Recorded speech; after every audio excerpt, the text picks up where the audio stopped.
സർക്കാർ ഇപ്പോൾ ജുഡീഷ്യൽ കമ്മീഷനെ നിയോഗിച്ചു. ജുഡീഷ്യൽ കമ്മീഷനുള്ള ടേംസ് ഓഫ് റെഫറൻസ് ഇതുവരെ പുറത്തു വന്നിട്ടില്ല. അതുകൊണ്ട് എന്താണ് അതിലുള്ളത് എന്ന് നമുക്ക് മനസ്സിലായിട്ടില്ല.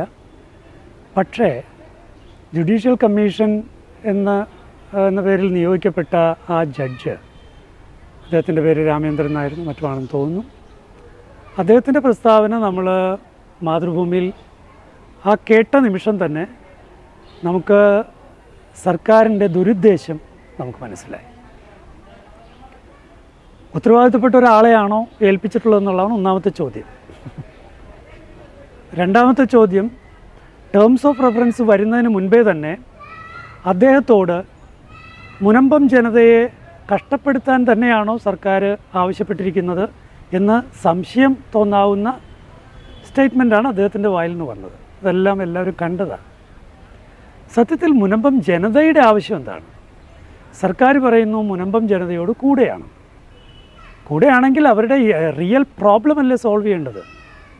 അവരുടെ യഥാർത്ഥ പ്രശ്നം സോൾവ് ചെയ്യാതെ അവരുടെ ഡോക്യുമെൻ്റ് പരിശോധിക്കാൻ ഒരു കമ്മീഷനെ നിയോഗിക്കുന്നത് എത്ര അപഹാസ്യമായ ഒരു നടപടിയാണ്. ആത്മാർത്ഥത തീരെയില്ലാത്ത സ്റ്റെപ്പുകളാണ് ഇതുവരെ സർക്കാരിൻ്റെ ഭാഗത്തു നിന്നുണ്ടായിട്ടുള്ളത്. നോക്കൂ, വഖഫ് ബോർഡിനെ പൊതിഞ്ഞു പിടിക്കുന്ന ഒരേർപ്പാട്, അതാണ് സർക്കാർ ഇതുവരെ ചെയ്തിട്ടുള്ളത്. പ്രത്യേകിച്ച് ഇടത് സർക്കാർ വന്നതിന് ശേഷമാണ്, നമുക്ക് വ്യക്തമായിട്ട് അറിയാം, ഇടത് സർക്കാർ ചാർജ് എടുത്തതിന് ശേഷമാണ് മുനമ്പംകാർ ഈ പ്രശ്നത്തിലേക്ക് പെട്ടിട്ടുള്ളത്.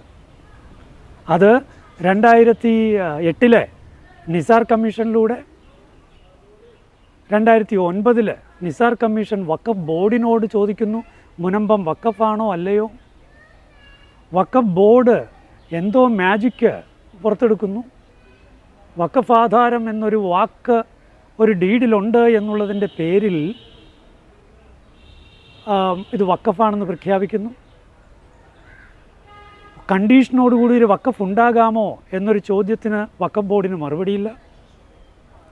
ക്രയവിക്രയം ചെയ്യാം എന്ന് ഈ ഡീഡിൽ കൃത്യമായിട്ട് എഴുതി വച്ചിരിക്കുന്നതിനെക്കുറിച്ച് വഖഫ് ബോർഡിനൊന്നും പറയാനില്ല. 2001 പ്രൊഫസർ KA ജലീൽ, പറവൂർക്കാരൻ KA ജലീൽ, അദ്ദേഹം ഇറക്കിയ തൻ്റെ ആത്മകഥയിൽ, അദ്ദേഹം ആരാണ്? അദ്ദേഹം ഫാറൂഖ് കോളേജിൻ്റെ പ്രിൻസിപ്പലുമായിരുന്നു, വഖഫ് ബോർഡിൻ്റെ ചെയർമാനുമായിരുന്നു. അങ്ങനെ 2 മേഖലയിലും സ്തുത്യർഹമായ സേവനം അനുഷ്ഠിച്ച വ്യക്തിയാണ്. അതുകൊണ്ട് ഈ മുനമ്പം കാര്യങ്ങളെയൊക്കെ നന്നായിട്ട് അറിയാവുന്ന വ്യക്തി തൻ്റെ ആത്മകഥയിൽ എഴുതി വച്ചിരിക്കുന്നു, 1 ലക്ഷം രൂപ വില നിശ്ചയിച്ച് ഫാറൂഖ് കോളേജിന് സിദ്ദിഖ് സേട്ടു നൽകുകയായിരുന്നു എന്ന് കൃത്യം എഴുതി വച്ചിരിക്കുന്നു.